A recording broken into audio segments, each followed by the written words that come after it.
আমি তো জানতাম দই মাছ করা মানেই অনেক ঝামেলার কাজ।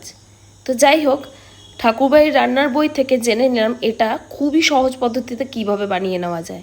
চলো সেটাই তোমাদের সঙ্গে যে শেয়ার করছি। দই মাছের জন্য প্রথমে আলু সেদ্ধ করে নেব। এদিকে মাছগুলো নুন মাখিয়ে খানিকক্ষণ ম্যারিনেট করতে দিয়ে বাটিতে বেশ খানিকটা টক দই নেব। সঙ্গে দিয়ে দেবো বাটা পেঁয়াজ আর দিয়ে দেবো কাঁচা লঙ্কা, তার সঙ্গে দিয়ে দেবো বাটা আদা। এই সব কিছু ভালো করে ফেটিয়ে রেখে এক এক করে প্রথমে মাছ ভেজে নিতে হবে। সেদ্ধ করে রাখা আলুটা গোল গোল করে কেটে ভেজে তুলে নেব, আর কিছুটা কুচানো পেঁয়াজও ভেজে তুলে নেব। এরপর তেলের মধ্যে তেজপাতা, গোটা গরম মশলা দিয়ে ওই যে মশলাটা তৈরি করে রেখেছিলাম দই পেঁয়াজে, ওটা দিয়ে ভালো করে নাড়াচাড়া করে নিতে হবে। ফুটে উঠলে প্রথমে দিয়ে দেবো ভেজে রাখা পেঁয়াজ, তারপর দিয়ে দেবো ভেজে রাখা আলু, আর দিয়ে দেবো ভেজে রাখা মাছ। ওপর থেকে নুন চিনি দিয়ে ভালো করে ফুটিয়ে গা মাখা হলেই আমাদের দই মাছ একদম রেডি। আমি তো জানি দই মাছ বানানো মানে ও কী ঝামেলার ব্যাপার, কিন্তু ঠাকুরবাড়ির রান্নার বইয়ে সব কিছুই খুব সহজভাবে শিখিয়ে দেয়, এবং বিশ্বাস করো সহজ হলেও এগুলো খেতে কিন্তু দুর্দান্ত।